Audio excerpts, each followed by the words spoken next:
Hey, welcome to today's reading of The Power of Awareness. Today is a video, right? One of the first videos we've done reading this. And I'm really excited because I feel like seeing somebody on video when they're talking about this is a lot more helpful than, just listening to it via audio. But, we're going to see. So the way we're going to go about this, if you're not familiar with the way things work here, is we're going to read the chapter and then we're going to kind of break it down piece by piece. It's been a while since we've broken down a Neville video, a Neville book, a Neville chapter. So I'm really excited. It's timely seasons to read The Power of Awareness. So chapter 14, we're going to get started. Chapter 14 is titled The Effortless Way, right? The principle of least action governs everything in physics, from the path of a planet to the path of a pulse of light. Least action is the minimum of energy multiplied by the minimum of time. Therefore, in moving from your present state to the state desired, you must use the minimum of energy and take the shortest possible time. Your journey from one state of consciousness to another is a psychological one. So, to make the journey, you must employ the psychological equivalent of least action, and the psychological equivalent is mere assumption. I love the focus on mere assumption, not heavy assumption. Mere assumption should not be hard, right? The day you fully realize the power of assumption, you discover that it works in complete conformity with this principle. It works by means of attention minus effort. Thus, with least action through an assumption, you hurry without haste and reach your goal without effort. Because creation is finished, what you desire already exists. It is excluded from view because you can only see the contents of your own consciousness. It is the function of an assumption to call back the excluded view and restore full vision. It is not the world, but your assumptions that change. An assumption brings the invisible into sight. It is nothing more nor less than seeing with the eye of God, i.e., imagination. For the Lord seeth not as man seeth, for the man looketh on outward appearance, but the Lord looketh on the heart. Probably one of my favorite proverbs of all time greats, right? Top 10. The heart is the primary organ of sense, hence the first cause of experience. When you look on the heart, you're looking at your assumptions. Assumptions determine your experience. Watch your assumption with all diligence. Watch out for it, because out of it come the issues of life. Assumptions have the power of objective realization. It's good stuff. Every event in the visible world is the result of an assumption or idea in the unseen world. And the present moment is all important, for it is only in the present moment that our assumptions can be controlled. The future must become present in your mind if you would wisely operate the law of assumption. The future becomes the present when you imagine that you already are what you will be when your assumption is fulfilled. Be still, least action, and know that you are which you desire to be. The end of longing should be being. Translate your dream into being. Perpetual construction of future states without the consciousness of already being them. That is, picturing your desire without actually assuming the feeling of the wish fulfilled, is the fallacy and mirage of mankind. It is simply futile daydreaming. Wow. There's a lot to unpack here. It's amazing, going throughout this book. A lot of these chapters, and I'm reading from the this one, the Neville Goddard collection. A lot of these chapters are 1 to 2 pages, but you could spend hours and hours and hours and hours going through each of them. So let's break it down, right? Let's break down how this is all working. So the principle of least action governs everything in physics, from the path of a planet to the path of a pulse of light, right? Least action is the minimum of energy multiplied by the minimum of time. Therefore, in moving from your present state to the state desired, you must use the minimum of energy and take the shortest possible time. It's so interesting to read this and then think about how much we obsess over personal development, right? We obsess over getting somewhere And what happens is that when you're obsessed with getting somewhere, when you're overly obsessed, we tend to put a lot of thought, we tend to overthink, we tend to overdo. And that is those are not negative traits in inherently all contexts, right? There are a lot of good things about, each of those traits, but not necessarily in this context, right? But we're talking about least action, the minimum of energy multiplied by the minimum of time, right? Moving from your present state to the desired state, you must use the minimum of energy and take the shortest possible time. I think there are a couple of reasons for this. The first off is ultimately the things that we tend to try and analyze and think about a lot more. We have a harder time getting to the heart of, the spirit of, right? And there's nothing wrong with psychoanalyzation. I do it quite a bit. I know quite a few people who do, but I do know that this whole process of visualizing, of seeing the things that I want and moving my own ideas about myself into a state of consciousness where I have those, the longer it takes me to get into that state, the less solidified and melded that state is with my subconscious, right? So Neville talks about the degree of naturalness we feel the thing to be true. It manifests. Why?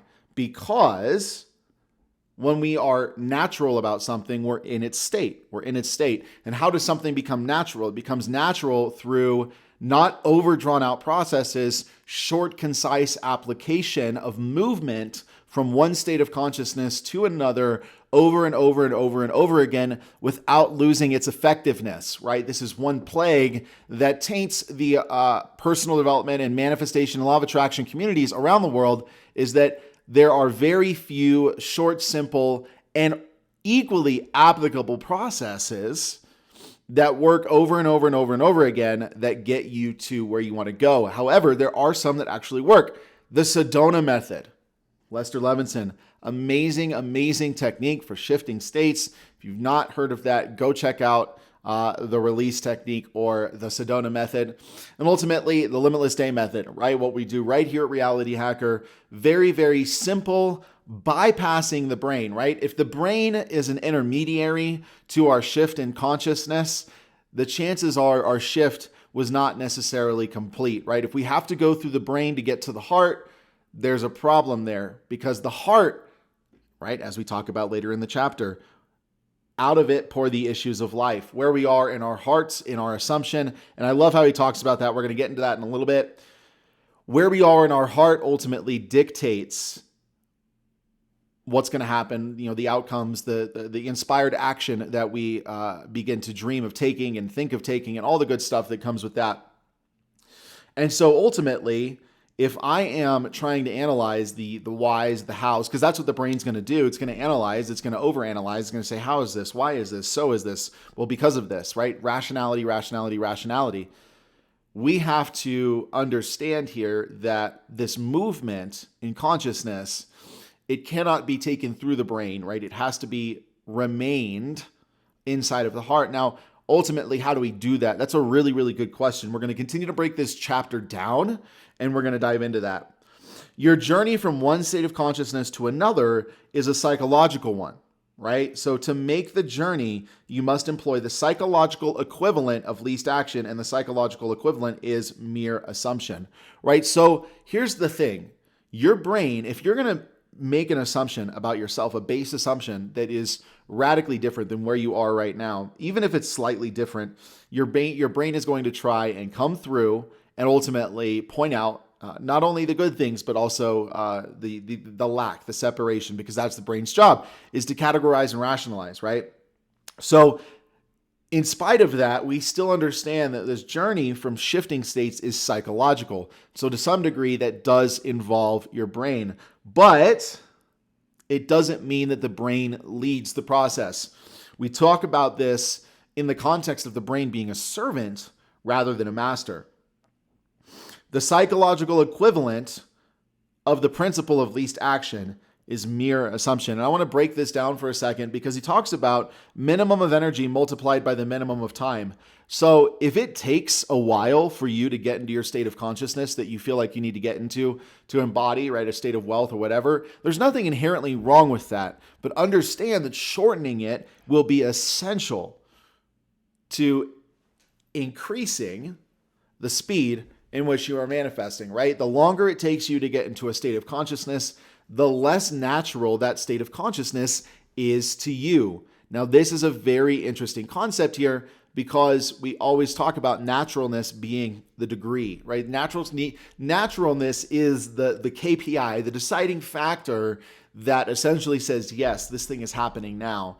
And instead of seeking naturalness, because I made, the decision to do that quite a few times over the last 7 years, and it's a very intangible concept until a belief feels natural to you, right? So that's the thing. Getting that naturalness cemented in must be done with this least action principle, right? So I've got to be able to spend a minimum amount of energy and a minimum amount of time to get myself here. Because what happens is when it's natural, is it becomes a part of my self-identity. It comes out of me, it lives in me. And honestly, what happens is when you're really embodying that, you don't actually even say it, I feel like. Or you do say it, but it comes out in just very, very nonchalant conversation. That's a very interesting kind of indicator you can use for yourself as well, is how are you talking about your life when you are in nonchalant environments, right? When you're just shooting the stuff, so to speak, right? When you are in a casual conversation where there's no pressure to be anything and you're just wearing your own skin, so to speak. What is your conversation? What are the contents of that conversation? That can give you a ton of insight into why you are where you are. And if you just listen to your self-talk, you'll be able to observe some very, very clear self-concepts, right? The day you fully realize the power of assumption, you discover that it works in complete conformity with this principle. What principle? The principle of least action. It works by means of attention minus effort. Thus, with least action through an assumption, you hurry without haste and reach your goal without effort, right? This is amazing. With least action through an assumption, which is the means of attention minus effort, you hurry without haste and reach your goal without effort. He's talking about flow here. Think about something that captures your attention and just it is captivating your heart. I mean, that's a really good way to look at this, honestly. Right? I think that what happens here when we look at our own sense of ability to be captivated by something, we recognize how deeply states of consciousness actually really go, right? Because when we're captivated by something, we're not necessarily captivated by it. We're captivated by something in ourselves that is being reflected in whatever thing that we are seeing here. And so this whole least action principle works by means of attention minus effort. So I'm talking about shifting my attention without a ton of work being done, right? The simplest movement methodology to shift my attention without a lot of the effort, right? Really, really, really important here, because if there's a lot more effort to shift my attention, right? The way I liken that is to a big boulder, right? If it takes a lot of time and energy to shift my attention, it means that whatever state I'm in is like a freaking boulder aligned with my consciousness. And I know that sounds wild here, but let's keep going on this, right? When it's hard for me to access a new state, it means that I'm wearing that current state like a very, very, very heavy boulder, and moving into that state is hard, and staying in that state is hard because that heavy boulder is such a deep part of my identity. And until that heavy boulder is no longer a part of my identity, I'm not going to have that keen ability with minimal effort to move into that new state of consciousness and actually stay there, right? Because it's not about accessing a state once. It's about accessing a state, making that state so natural, so dominant to you that you're actually operating from it as much of the time as you can be, right? Because creation is finished, what you already desire exists, or what you desire already exists. I love this because we're looking at creation outside of 3 dimensions of time and space, right? We're looking at ourselves, imagination, awareness, outside of time and space. We're not looking at ourselves as this is the totality of our consciousness. We are looking at ourselves as the awareness that is aware of who we think we are, is also the awareness from which this entire universe comes into being from, right? This is the context. This is the frame, okay? And this is how we speak when we say that creation is finished, right? At the end of the day, if you really are what is aware of yourself and not actually this seeming self, could you really ever imagine anything that doesn't exist? And the answer is no. How could you imagine something that doesn't exist to some degree, shape, or form? You couldn't. By the mere imagination of it, you conceive this thing. Whether it exists in your current slot of time-space or not is a completely different story. But it's literally impossible for you to imagine something that does not exist. You can't. There's no way. There's absolutely no way. Because creation is finished, what you desire already exists, right? Whether it is a relationship, whether it's money, whether it's a business goal, whether it's, any sort of objective or goal, the desire itself, like the thing itself, it already exists. And again, we're speaking from this fifth dimensional perspective. And technically, when you really look at it, it does exist, but maybe not in the form that you desire it in, right? For example, I think you can look at paper, you can look at money. I mean, how many trillions and trillions and quadrillions of dollars are circulating inside of the global economy, right? And you look at wealth and all of those kinds of things, your desire to be a millionaire or whatever, it already exists. The money already exists. You already exist because you literally are the awareness from which your seeming self and the money actually come from, right? So you're one with this concept, whatever the concept is, whatever the form is. Before the form becomes a thing, there's you, and there's that sense of oneness and union with whatever that thing is, right? This is why we can't help but get what we continually focus on, because our very nature to think of a thing and dwell on it is the power that brings it into our life. Because creation is finished, what you desire already exists. It's excluded from view because you can only see the contents of your own consciousness. It's the function of an assumption to call back the excluded view and restore full vision, right? It is the function of an assumption to call back the excluded view and restore the full vision. So here's the thing. Your desires already exist. Creation is finished. It's excluded from view because you can only see the contents of your own consciousness. And this is the kicker here. You'll not be able to see it in your experience until you fully move into the state of naturalness internally. You won't. You have to move into that state of consciousness in order to see it in your experience. And there's no tricking yourself into doing it. You can't just, if I look at my vision board enough times, or if I look at this affirmation enough times, right? That's not the way it works. You have to fully move into that state. And that, to some degree, is a little risky, right? It's a little risky, but at the end of the day, it's not risky at all when you know who you are. And as Neville says, you are all imagination, right? You are not the individuality that you think yourself to be, but rather the imagination that is imagining. And if we're truly getting honest, you are beyond imagination. But for the sake of the conversation, we'll stay right here. What happens when I begin to truly live from that naturalness, right? When I take the least amount of time, the least amount of energy to move into that state of consciousness, and I'm moving there repeatedly, what's going to happen is that it becomes habitual, right? This is where we're wanting to get, because the truth is, and we've said it a million times, and we're going to say it a million more times, it's not that you want a thing. It's that you want the sensation, the seeming experience that you think you're going to get when you have that thing.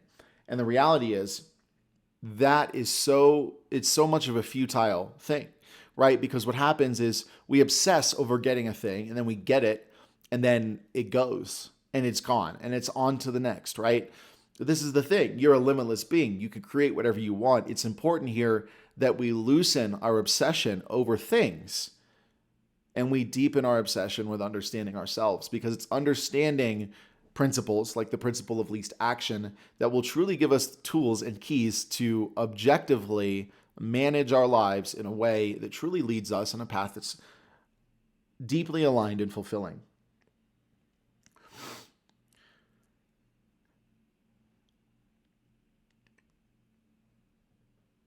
It's not the world, but your assumptions that change. And I think this is really, really, really, really, really, really, really important, right? An assumption brings the invisible into sight.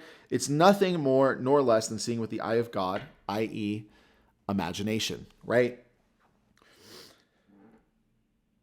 This is the whole thing here. What you desire already exists. And this is a great thing because it couples right into this. It's not the world, but your assumptions that change. Because when you change the way you see yourself, the things you see change. Not because they're changed, but because you are, right? This is the whole key, the whole revelation here is by changing your assumptions about yourself, by truly moving to a new state of consciousness on a dominant level, with that least amount of action, that least amount of time, you're truly able to bring into view something that was previously hidden. And I love this because we're not talking about manifesting from thin air. You know, this is not saying, oh, I'm going to sit in my couch and, $1 million is going to fall into my lap, because we don't do that. Like, we're not really about that here.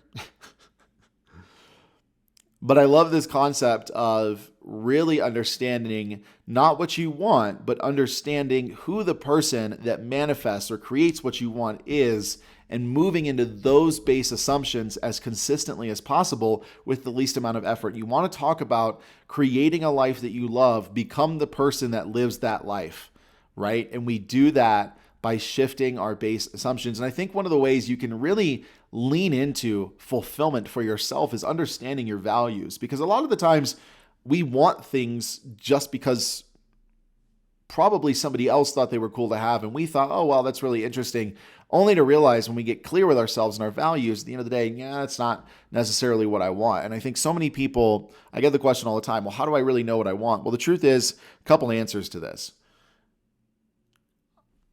You might not, right? But you might as well do what you think you want, because in doing what you think you want, you'll figure out if it really is what you want or not, right?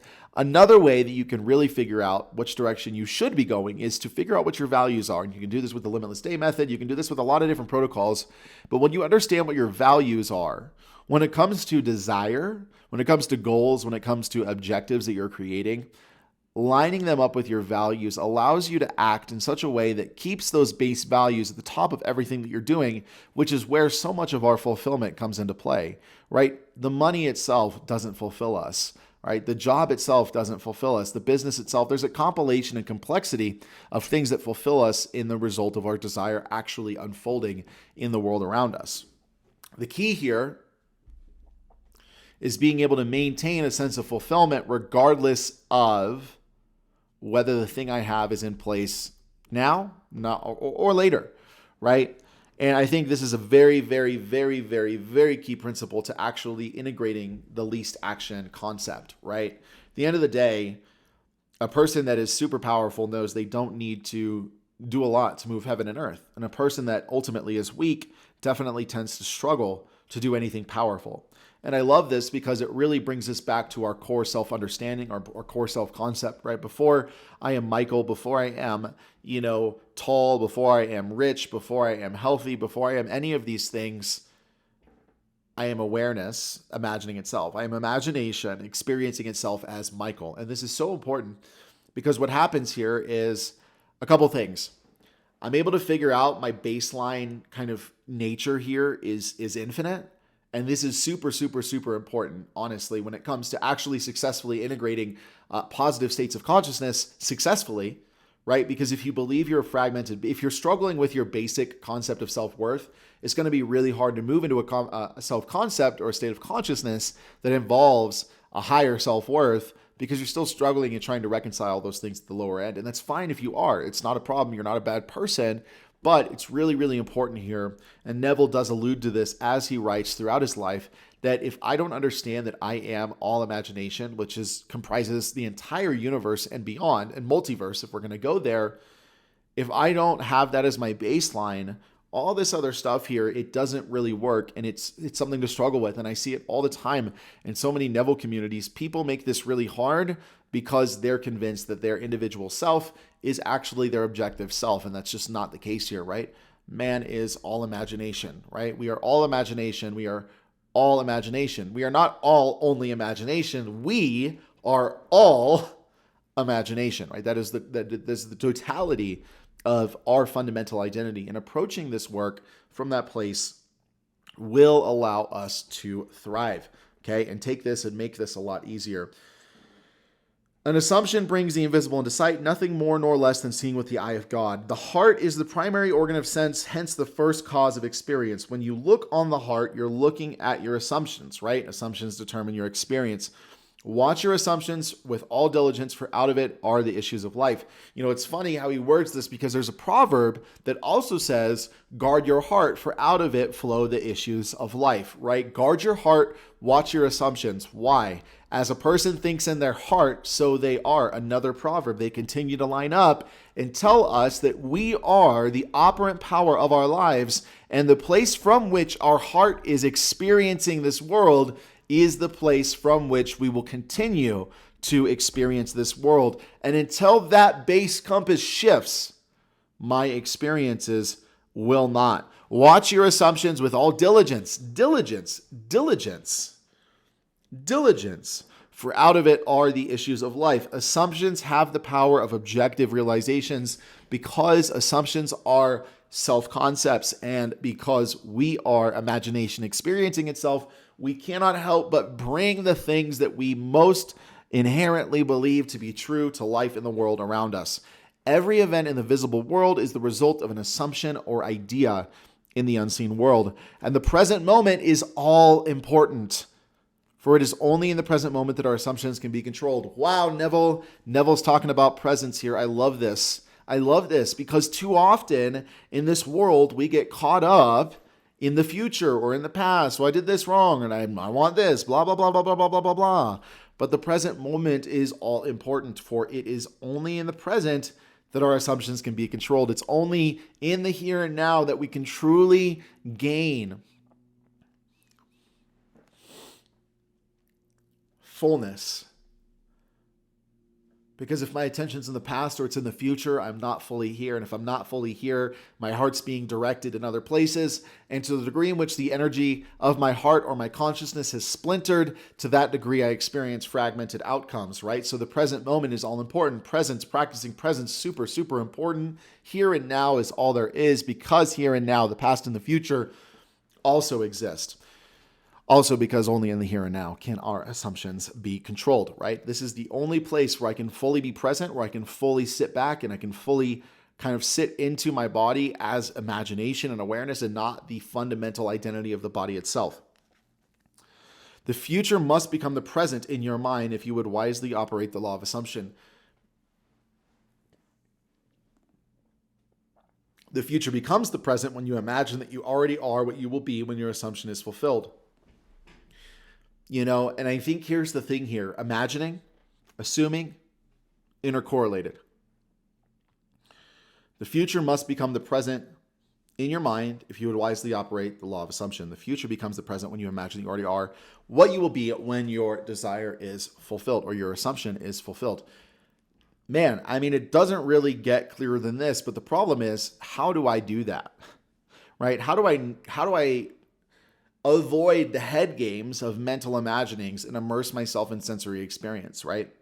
We go back to that fundamental concept of beingness, of understanding your fundamental identity as imagination, right? I think that as long as you're not convinced of that, it's going to be really hard to get out of fight or flight. It proves true for me, right? I can speak from my own experience. As long as I'm convinced I am this separate body, it's a lot harder for me to get out of fight or flight, tapped into that understanding of who I am that does live in my nervous system, and live from that place, right? We have to become present. And if we're stuck in fight or flight, we're going to be stuck in the past. We're going to be stuck in the future. And that's not going to be helpful for trying to be present where all of our heart's fullness resides, right? Future becomes the present when you imagine or assume that you already are what you will be when your assumption is fulfilled, right? Here's the thing. Again, future becomes the present. I love how he says that. The future must become the present in your mind if you would do this. Then he says the future becomes present when you do this, right? He talks about this is what happens. You know, this is how you get the present or the future in the now by operating the law of assumption. And then ultimately he goes into more of a little bit of a technical statement. And I love this because I think we go through this and we just read it. Oh, okay. I read a page. I mean, that's the way I read, right? I read a page. Okay, that's good. And sometimes, yes, reading it over and over and over and over and over again can reveal some new meanings. But I love to break down sentence by sentence because there's just so much gold, right? There's so much gold. And I want you to think about this, right? He talks about the future must become the present. As long as this concept, whatever it is that we're trying to manifest or create or achieve in our lives, is something that resides in the future and isn't something that a sense that we are fully immersed in now, right? It will stay in the future. And this is the whole amazing thing about this is you can feel fully abundant without having $10,000 or $1 million or $1 billion in cash in your hand. You can truly tap into these feelings of joy and abundance and fullness and all these different things, but you have to become present before you can do that. And you also need to understand that your fundamental identity is imagination. This is such a key piece of taking this and doing this right, is understanding that you are beyond states. You are beyond states accessing different states. You are not a state of consciousness in and of itself. Your body is, to a degree. Your body's an interface, maybe, more so, for states of consciousness. But your fundamental identity is not a state of consciousness. This is super, super important to understand. Be still, least action, and know that you are that which you desire to be. The end of longing should be being, right? The end of longing should be being. As long as I go back to, I always go back to this. Charles Haanel wrote the Master Key System. You can only do to the extent that you can be. You can only be to the extent that you are, and what you are is defined by what you think. And what I like to say there is that it's defined by your fundamental self-concepts, right? So as long as you're having a hard time believing that you are what you want to be, it's going to be harder to not only embody that, but even think or realize any of that trait or desire in your world, right? As long as it's hard for you to move internally into a state of consciousness where you are actually what you want to be, you'll see that same sort of rigidity brought out in your life, that same type of fragmentation, right? If you're going to commit to this, it's really, really important that you actually commit to the process of becoming present, of recognizing your true nature and processing everything through that lens, right? So you can truly move into that sense of naturalness with freedom, right? This is another thing too that I notice a lot. We feel pressured because, maybe we come to this and we're learning to be better. I don't know. There's a ton of reasons why we feel pressured here to create, to manifest, to do what we want. We've got to get rid of that pressure. We've got to give ourselves permission to let go of the pressure to need to have anything, right? That pressure to need, or just the need itself, is such a hindrance to creating the life that we want, to moving forward in each area, right? Because you're not going to do it tomorrow. And it's really, really important that you understand that. This is a process. This is a process. This is a process. You are not in time. You are not fundamentally limited to time, but you're experiencing time. And you can absolutely hack the laws of physics and shorten time and do all that kind of stuff. But that's not what this conversation today is about. The end of longing should be being. As long as I'm still wanting to be a thing internally, I'm not being it. And as long as I am not being it, I will not do the things that that person does. And if I do not do the things that that person does, I will not have the experiences that that person has, right? I want to be in flow. I want to tap into that fullness, that fundamental fulfillment, because that is the space that I will be able to move from state to state with ease and permanence and substance. So translate your dream into being. Perpetual construction of future states without the consciousness of already being them, that is, picturing your desire without actually assuming the feeling of the wish fulfilled, is the fallacy and mirage of mankind, right? In other words, creating all of these extravagant pictures and mental images in our mind without actually carrying the consciousness of being the person that experiences and does those things, it's futile, right? It keeps us separated, right? It keeps us in that space of separation. I don't want to just imagine myself, doing things or imagine myself looking at things. I want to imagine myself and truly sit in a present space, feeling myself fully consumed by the contents of these aspirations, right? Feeling myself to be that. That will on a neurological level solidify so many different things in my body. Right? You want to talk about, and we're not going to get into this today, but epigenetics is also another huge aspect of this. Right? Fundamentally weak self-concepts literally cause the body to degrade upon itself, right? These convictions that we are weak and powerless actually cause the body to degrade at a quicker rate. And to the same degree, operating that deep space of consciousness and expansion of health, all of those different things, actually causes us to heal our body, actually causes our body to reproduce itself in a million different ways, And this is the amazing thing about this. By taking the effortless way, by taking and leveraging this principle of least action, we will find ourselves navigating the law of assumption in such a way that we're actually happy with the progress in the process and not upset because we're not getting it right.